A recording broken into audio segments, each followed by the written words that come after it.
Welcome, everybody. Happy Thursday.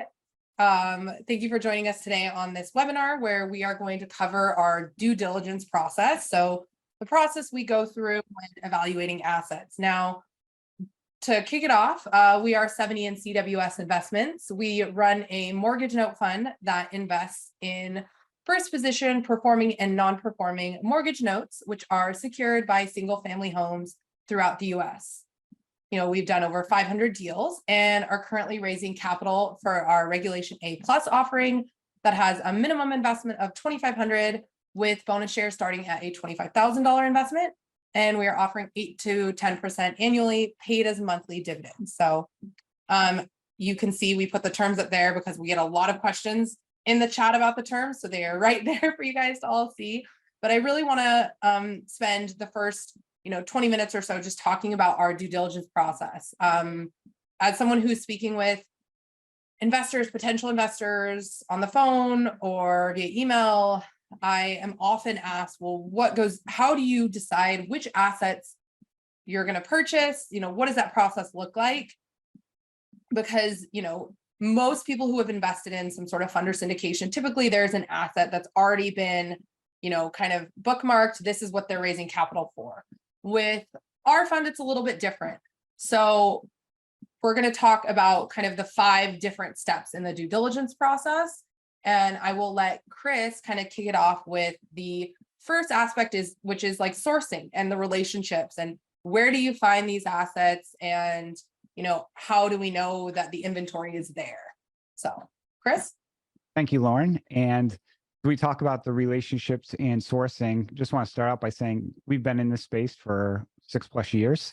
So during that time, we've been able to build pretty strong relationships with many different sellers in this space.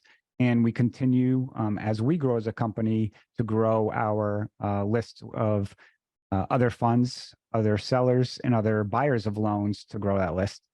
When we talk about sourcing and relationships, note investing, because it's a niche, small industry, I like to sometimes compare it to like home builders. Everybody has specific reputations that you want to make sure you understand the type of product they sell, the pricing that their product typically that they have and that they sell. So it's very important that we, as we start our due diligence, make sure we understand who we're buying from and make sure it's somebody who, has a contract, that they will follow the contract. We've never had issues with any relationships or sourcing of assets from any sellers that we've had in the past or any assets that we have sold. Some of the key components of building that relationship is the transparency of the entire transaction, making sure that we are getting proper documentation that we need. There's nothing not being provided. That they communicate, they're honest, provide integrity, transparency as part of that entire process. So anything else you want to add, Lauren, about the relationship side? No, I think you kind of covered it. And then just, if you want to speak to a little bit like the industry and the availability of assets, because again, it's a pretty niche industry. So, which is a bonus because there are not a lot of people there's a lot of inventory and not a lot of people in the space. So I think that's important to know. So yeah. No, great point. And kind of how do we find and build these relationships? Yep. The mortgage market or mortgage industry in the United States on just single family homes is roughly about 16 trillion with a T dollars. The amount of distressed debt typically fluctuates between 250 billion up to 750 billion, depending at any point in time. Right now, because post-COVID, we're still, actually considered at historic lows. We're seeing delinquency rates tick up, so that number ticks up. So when you look at our size compared to a hundreds of billions of dollars of industry, we're looking for a speck of sand in overall market share. Now, where do we find and build these relationships? Typically, it's through I'll use the term whole loan traders, another term might be a broker. Institutions, larger funds, they don't have a in-house team that typically sells these assets. They will go to a special company that will basically take all the information, the data, put it together and put it out to a bid. For example, yesterday we just saw Silicon Valley Bank, $450 million of their portfolio, so about 10% of their portfolio, come through one of those traders. So go ahead, Lauren. I know you're going to say something. Yeah. Oh, no, that was kind of led into, the bidding process. So that's kind of the second step. So maintaining, establishing those relationships and your credibility within the space. I think it also comes from Chris and I having built out our own portfolios and acquired loans before we joined together and have offered these funds. So, and then that leads into kind of, okay, bidding. Once you get it's called a tape of assets, what does that bidding process look like? What are you looking for? What is the time frame? So I kind of want to walk through that a little bit. Essentially what happens is we will get a tape of assets from a seller saying, hey, here are these, 200 assets. Sometimes they'll tell you what's in them. Sometimes they won't, depending on who's selling it. And they'll say, we want your indicative bid back by the end of business day end of business on Friday. So we have a week. Say we got that tape on Monday. By Friday, we need to have our indicative bid back. Now, what I mean by indicative bid is that's not necessarily you're gonna, wire money and close on Friday if your bid is accepted. It's really saying, okay, look at the data we're giving you, and based on the data here, what would you bid on these assets? And so when we look at that, we obviously take into account, okay, if there's 200 assets on this tape, we are going to go and kind of parse out the ones that don't fit our buy box. So we're going to look at lien status. We're looking for first position. We're going to look at the values of the properties. So nothing under 100K, typically up to 1.5 million is our value kind of box. We're going to look at location. We are not, targeted in one specific state. There are states we do like to avoid due to the legal process or just the laws there in place. We also like to invest in states where we have an awesome team of vendors and attorneys and real estate agents. So while we aren't specific to any one state, we do look at a tape and kind of see where the assets are located. And then before giving our indicative bid, we run it through a financial model, which tells us various exit strategies. So I think one of the misconceptions with our industry is that we acquire the asset and then we take it through foreclosure, and that's the exit strategy. That's actually not the only way to, make money in this industry. And it's actually most of the time not the best way, because foreclosure can be a very long, lengthy, costly project. So again, running the data through our financial model, the various exit strategies, and then assigning a value to that asset. So we will send the assets with our bids back to the seller. They will say, yes, we accept. No, we want to counter, or no, we're going to pass on your offer. If they decide to accept and we can come to an agreement on the indicative bids, we'll then move into kind of the step 3 of the process, which would be our post-acceptance due diligence phase. So I kind of think of this and relate this to buying a home. When you buy a home, you put an offer in, they can counter, they can accept, and then you enter into that escrow period. So this would be akin to that escrow period. It's your post due diligence period, typically anywhere from 3 to 5 weeks. And during that period, our job is to validate and verify the information that was on the tape. Now, what do we do to do that? There's a couple of things. The first thing we'll do is order a title report to have reviewed by an attorney. And what we're looking for in that is we're going to look to verify lien position. If it says it's a first lien, but the title report is showing it as a third lien, that's an issue. Our taxes, are there outstanding taxes or judgments? Is the ownership the actual person that's listed on the asset tape? So that's what we're looking for when we're reviewing the title report. We also will do a BPO to confirm the value of the property. Obviously, that's really important when we're looking to acquire an asset. How much coverage do we have? Is that value that was on the tape accurate? Because again, sometimes these tapes may have pulled values from 3 months ago, which, 3 months ago if you're looking at COVID, for example, the asset values drastically jumped. in 3 months. So again, just confirming value as of the date that we're in due diligence. We also look at servicing notes from the prior servicer to get a picture of what communication has looked like with the borrower. Has there been any communication or outreach? Sometimes it'll also shed some light on why the borrower is behind.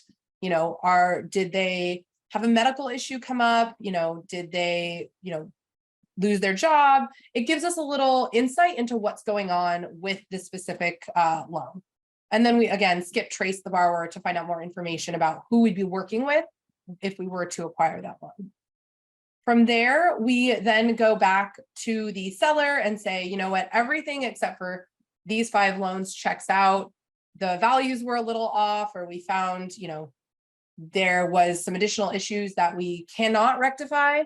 And we will either fade our bid or we will pass on those assets. So it gives us the ability to, that due diligence process gives us the ability to really verify that our bids are in alignment with the data that was provided. So, and back out or fade, i.e. drop the bid a little bit if that is not the case. So Chris, do you have anything to add to that? Yeah, a few things I would like to add. People probably ask, what is like the frequency? Because one of the questions is about like money invested. We see lists, we see tapes on a daily basis, and we're bidding on assets on essentially a daily basis. We're probably bidding 3 to 4 days a week on assets, and we see hundreds of millions of dollars a month in those. And as Lauren mentioned, we really want to be strategic about our buy box. And some people may think, wait, you said 100,000 to 1.5 million. And that seems like a big number, but we target middle income homes. I grew up in the western part of Massachusetts, where a $1.5 million home we would not buy because there's very few homes in that region. Whereas if we were in Southern California, there's 1.5 million is a middle income home. So, geography plays a big point in why that buy box we focus on it seems like a big number, but we target the middle income.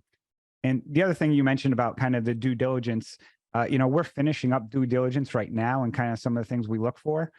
We just recently had these assets under agreement. We saw one borrower has filed bankruptcy 4 times in the last 3 years.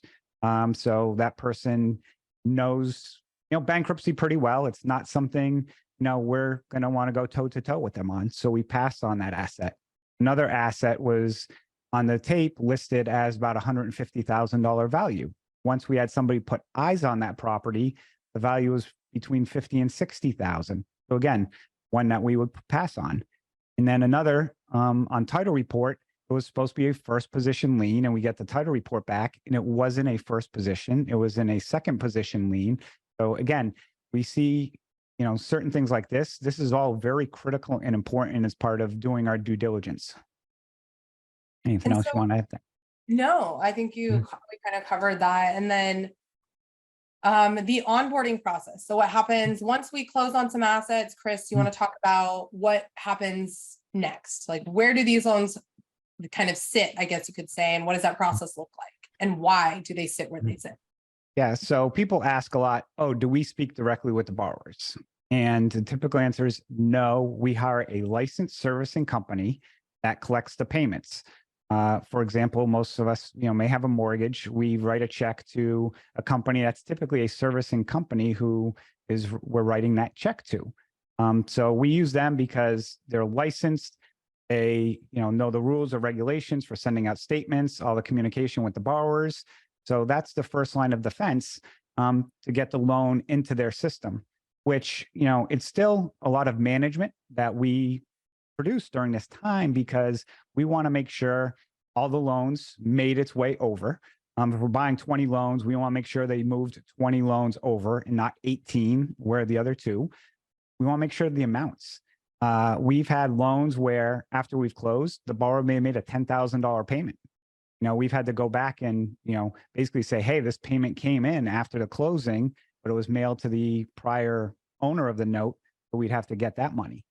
And the other thing that's important is, as part of that process is understanding total balance. Sometimes, taxes may have been paid on behalf of the borrower and other things, those charges and costs all have to. So it's really a financial accounting of the loan to make sure everything gets transferred over. And several years ago, I had bought a significant size portfolio where, $100,000 in charges, didn't get added the first time around. So that's something that because we manage everything in-house, that's stuff that we pay attention to and make sure that doesn't get avoided. And once the loan does get ordered with that servicer and, the proper letters go out, then we can start the types of negotiations with the servicer and the borrower to try and come up with some workout.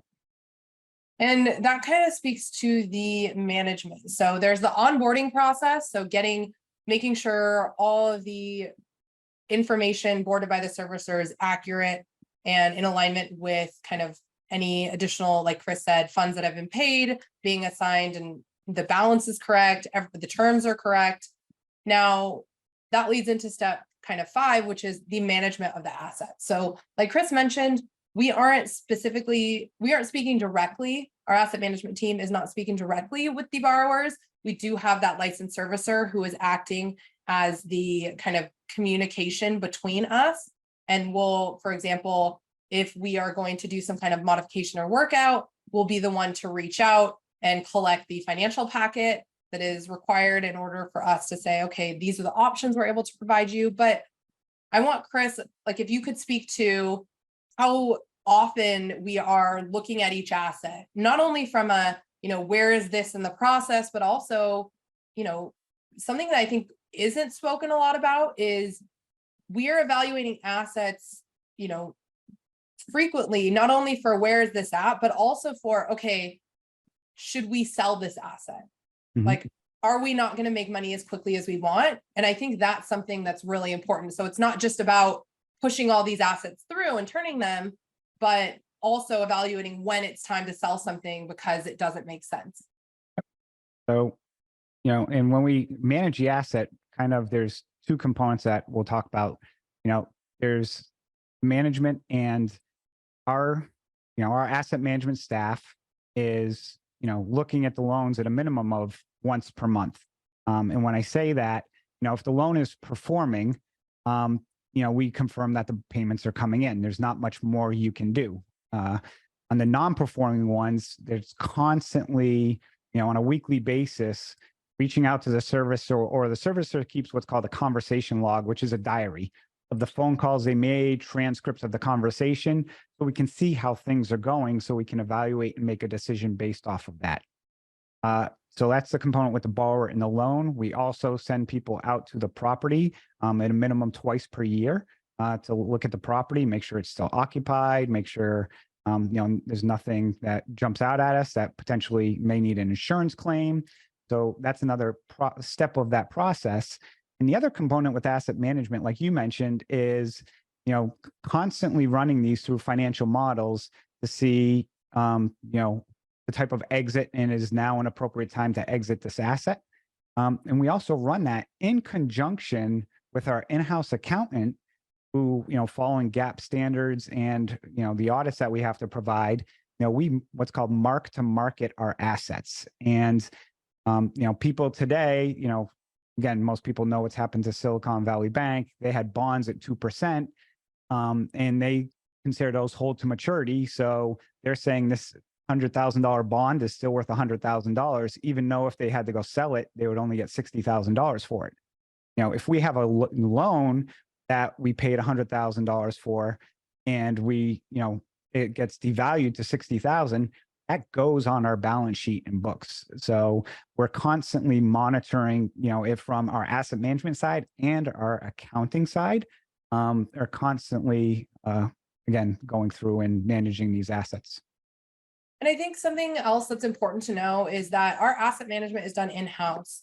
So we are not outsourcing, which a lot of funds do, their asset management to a third party, which allows us to more control, allows us to move faster and make decisions quicker. Mm-hmm. And there's no fees that are being charged to investors because we are outsourcing them. So the management is done in-house, again, which allows us to move quicker and have more control over the assets. And we're also, the way we look at assets through this entire process, I feel like we're, like, SpaceX at mission control, because we have the asset manager who puts together, we have like a go, no-go sheet when we're going to buy an asset that gets filled out, and that gets reviewed by 2 people within a company, myself and, 3 people, myself, the director of asset management, and the director of operations also takes a look at it. Then as we do a monthly loan review, again, we're doing the same thing where we have multiple people looking at it. So it's just not one person left out on an island. We have many checks and balances evaluating the loans consistently throughout. So that kind of covers the due diligence process from sourcing the assets through the management part of it. But I do want to open it up. I saw we have some questions come in for the next couple minutes here. For people who have any questions about that process, about us or fund in general, or, anything, kind of ask us anything. So I will open it up here. So here's a question. Can or do any note sellers hold some notes unless you take 1 or 2 questionable assets? Hold some good notes. So essentially, if we have a tape of 100, this is, I believe, what he's asking. If we have a tape of 100 assets and we're like, wow, these are all great except for these 5. And this is something I did not mention. Some sellers will require you to bid on the entire portfolio, meaning you cannot cherry pick. Others will allow you to cherry pick specific assets. Now, this question, I believe, is coming from if you are required to take down an entire tape, does that mean that you're going to have to take the 2 bad ones as well? Like I said, it depends, but if there are bad ones in there, we usually write those down to almost no value when we're bidding on them. Recently, we took down a tape we had to take the entire tape. There were 17 assets or 18 assets in the tape. And one of the assets was a state that, we don't like investing in that state. So as part of doing the due diligence, we actually reached out to a note investor who was interested and sold them that one asset. So once we closed on it, we turned around and sold it directly to that investor as well. But if we've had assets that within a tape of 20 assets, one might be subpar, and we just write that when we bid it, we will bid it at a significant discount. I would say, and maybe questionable or subpar is not even the right term. I would say it could also just be something that's not, in our buy box. It could be a state that we don't necessarily love. People who love New York. This one was in Montana, and we, did not want to have, it would be our only asset in Montana, and we didn't want to have an asset in Montana. So we, turned around. There's nothing wrong with the asset. It was a perfect asset. It was actually a decent asset, but we turned around, we got to sell it, and we, made some money on that deal. Yeah. And I think part of that is being in the industry and knowing kind of who I would say players are. Oh, we know, okay, we don't necessarily love New York, and there's 3 on New York for here. We'll reach out to XYZ buyer and say, hey, I know you, only buy New York and Florida assets. Would you be interested in these 3? So there's a kind of I guess you could say, like, inner circle of people who kind of know, 7E does first position, this company does second position only, or these people only do performing. So there's also that aspect to it as well that we have going for us, if that is the case. Yep. How do you make money? How do I make money? A great question. Yes. Do you want to go ahead, Chris? Yeah. So we buy assets at a discount. So I'll just keep very simple numbers. $100,000 balance on a loan. Say we buy it for $50,000. Our goal is to get that borrower reperforming, so we have some payment stream coming in the door. Get them reperforming. Then after they're reperforming, the value of that loan is increased. It's like buying a house that needs renovation and renovating the home. Once that, we're renovating the borrower. Once that is done, it can be then sold at a premium. So it might be sold at 75 cents on the dollar during that time. Yeah. So that's an important point that we didn't cover. And I apologize because I kind of feel like we've done so many webinars, I forget to talk about the most important part of the bidding process and due diligence is we're buying these loans at a discount. So a significant discount, anywhere from 30 to 70% discount. Now, that I kind of relate the whole how do you make money to flipping a home. I think it's the easiest analogy to make, where you're buying something that's not super pretty and super nice and buttoned up like a new build. There might be something wrong with it, whether the borrower is late or they haven't paid taxes or whatever it might be. We go in, we help get everything cleaned up. We work with the borrower to get them back on track. And then the value of that asset, like Chris mentioned, goes up and we can sell it for a profit. So that's how you make money and we make money. Because as you can see, we don't charge any management or acquisition fees. Our money is really made on the upside beyond what is given to investors. So investors are paid, and then anything above that 8%, and goes to the company. And I'll mention too, I'll use that scenario again. If, we did have to foreclose on that asset, we're owed $100,000 plus our legal fees and other costs that we might have to expend. So we paid 50, and let's say there were, 10,000 in fees. So we're in it for 60. We would get 100, potentially 110,000, because when we buy these loans, we want to make sure the property value is greater than the loan balance. And right now, on average, that the loan balance or our acquisition price to property value is under 50%, to give people an idea.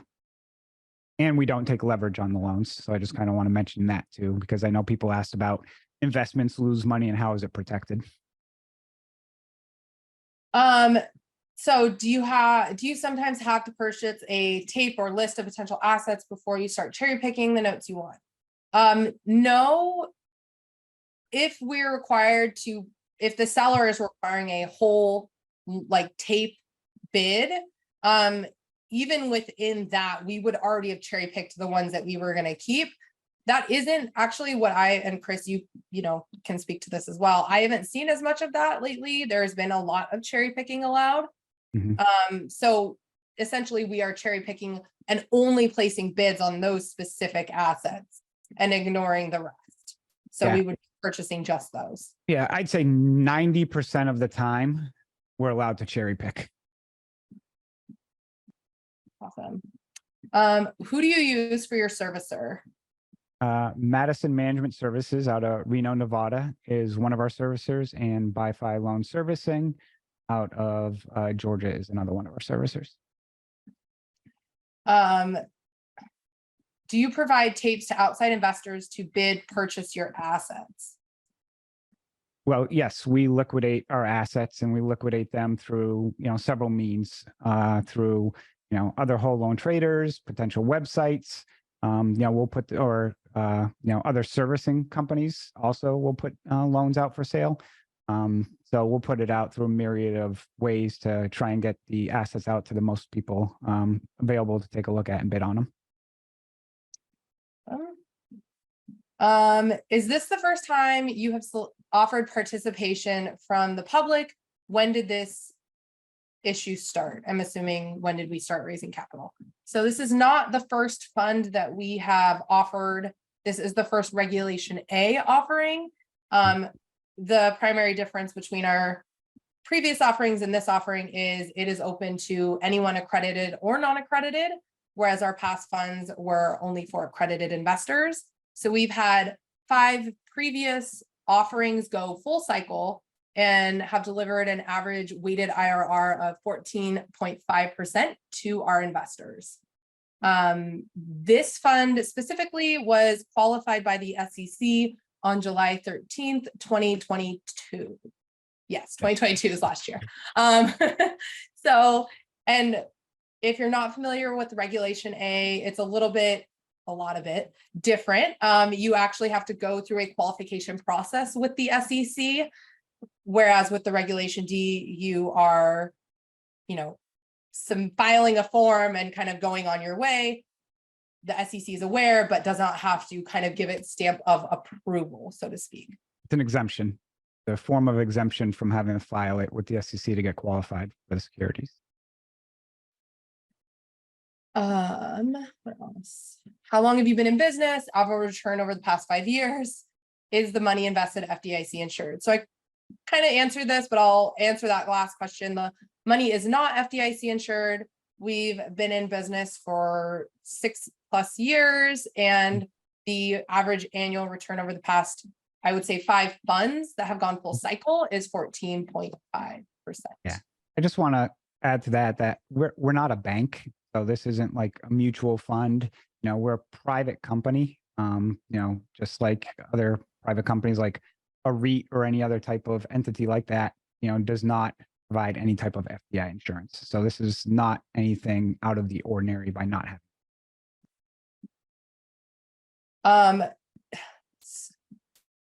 So once you add value to the property, do you refi to access equity?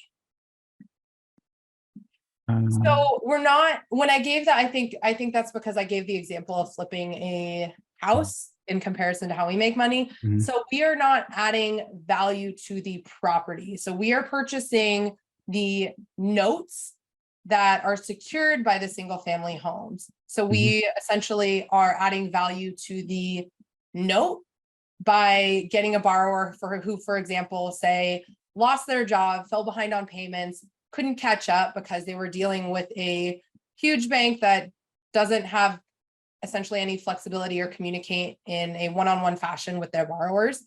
We step in after having acquired that loan, and we assess the situation, learn what was happening with the borrower, get them back on track. And again, we have the ability to do that because we're purchasing at such a discount. Once they're back on track, that value of that loan goes back up and we are able to sell it for a profit. Few questions in here talk about exit strategy, kind of the returns and IRRs, hold periods. So our portfolio is mixed with performing and non-performing loans. It's not 100% non-performing loans. So we have performing loans that provide some cash flow to the portfolio. And then when we work out the non-performing loans, whether we exit, through the property by taking it back, which happens approximately 10% of the time, or liquidating it on the secondary market to get that money back and then recapitalize it and reinvest it, is, the main, how the flow of funds, come through the company. And then through there, we issue monthly distributions that have a 4-year hold period.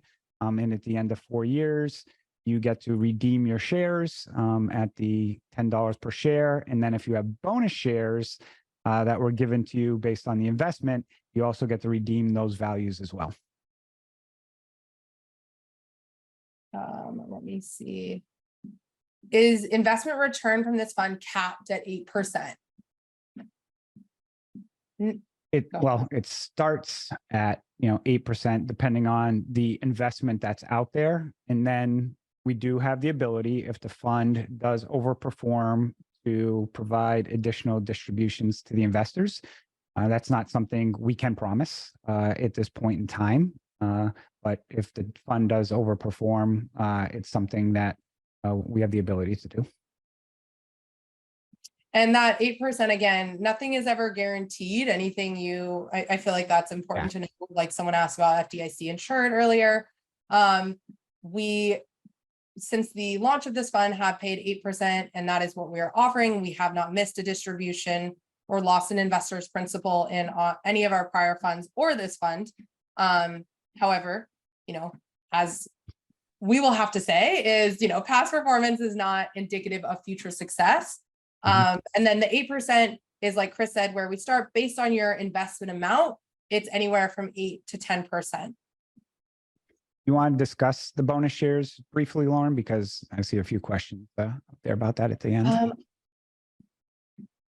Yeah. So essentially, when you're investing with 70, you're acquiring shares of, you're getting shares.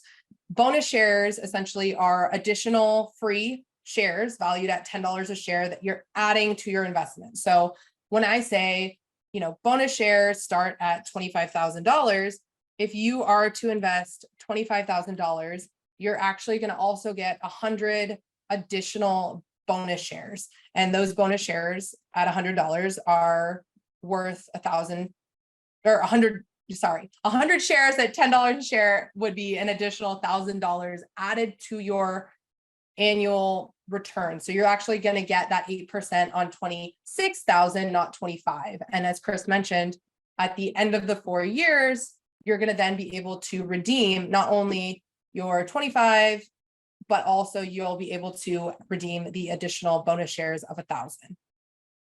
And yeah, 2 questions came up about, 4 years. You don't have to redeem it 4 years. You can keep the money in the fund. The 4 years is a minimum.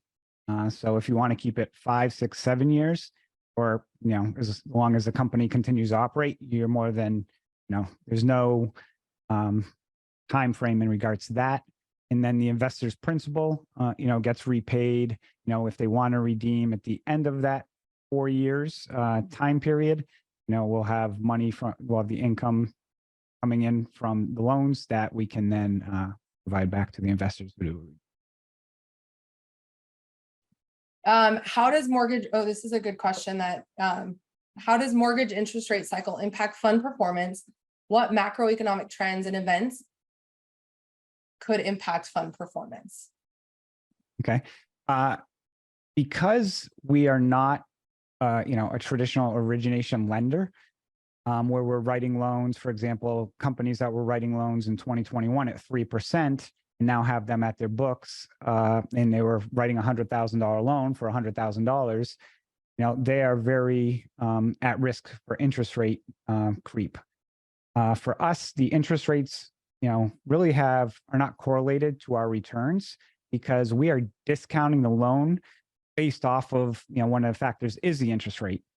And if we are targeting, I'm just going to use a simple number, 12% return. If the loan was written at 6%, hypothetically, it's approximately a 50% discount. If it was written at 3%, it might be a 75% discount, and at 9%, a 25% discount. So, where we are modeling these loans and the interest rates, if the Fed ever raised rates to, double digits in the teens, which is what we model for our performing loans, there's going to be a lot more concerns going on, I think, in the world if mortgage rates and stuff are at that. So interest rate risk overall is not the a major factor based off of how we the business plan of the company. Is this structured as a Reg A plus because you plan to take it public? We have no, at this point in time, we do not plan on taking the company public. The Regulation A plus offering, when we launch this fund, is we wanted to open it up to everybody. Our prior funds, like Lauren noted, were a 506C, which were strictly to accredited investors.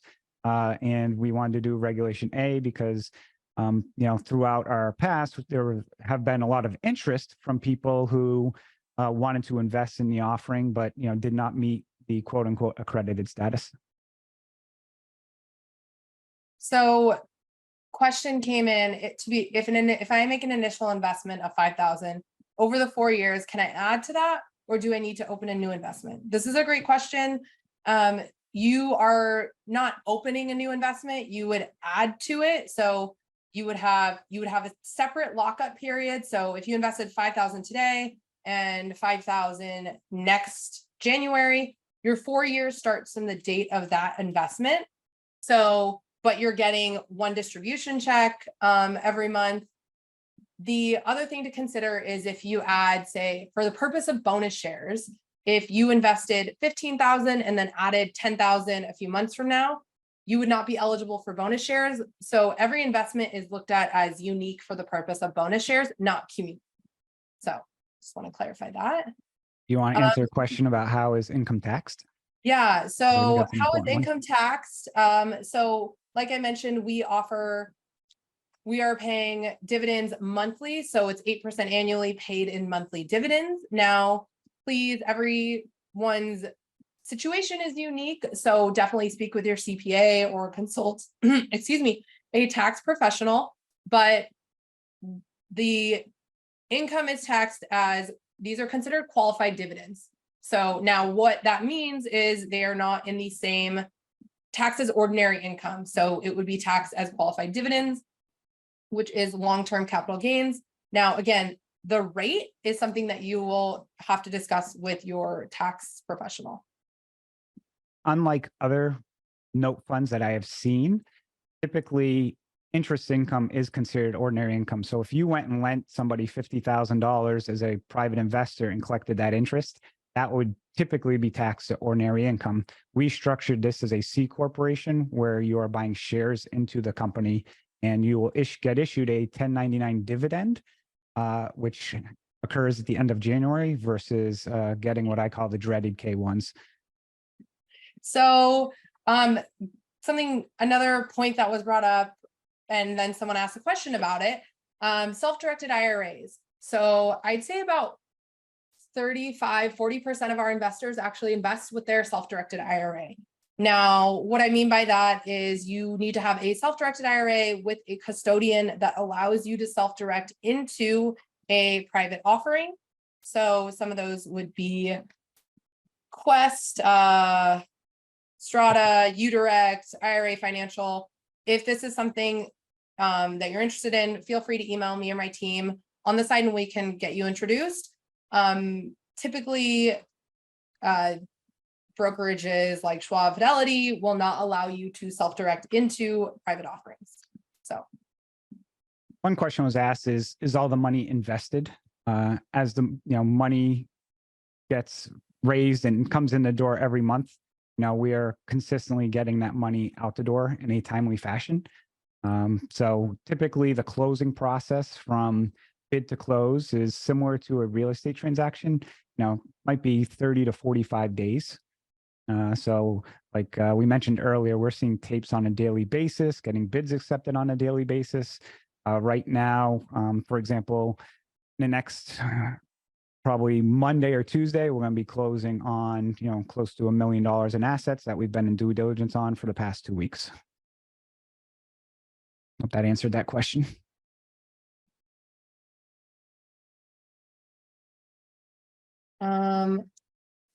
Let me see, is there any more questions? People want to go learn more information. Want to give the website information? So there aren't any more questions that I am seeing have come in. So if anyone is interested in speaking with me or a member of my team, learning more about our offering, want some contacts for self-directed IRAs, feel free to reach out to me or my team at invest@70investments.com. You can also head over to our offering page at invest.70investments.com. We just had one more question come in. That's what I was waiting for is, will you accept Forge Trust self-directed IRA custodian? Yes, we have worked with Forge Trust and have a few people with a few investors with Forge Trust right now.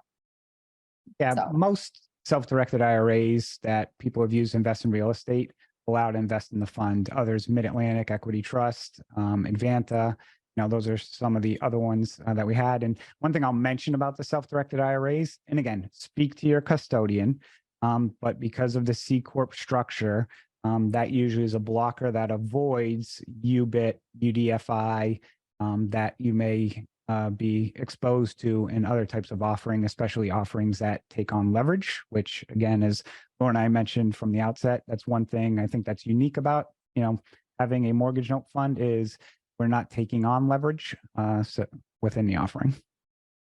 Yeah, and I think if you're interested in the whole self-directed IRA, we do have a webinar and a podcast episode that we've recorded with 2 different custodians. So if that's something of interest to you, feel free to reach out to my team and I, and we can provide those recordings to you. They are much more well-versed in the ins and outs of setting one up, investing in private offerings, and we're always happy to help point people in the right direction. So any questions about the fund or anything, feel free again to reach out, invest@70investments.com. And thank you guys so much for joining us today. Thank you all.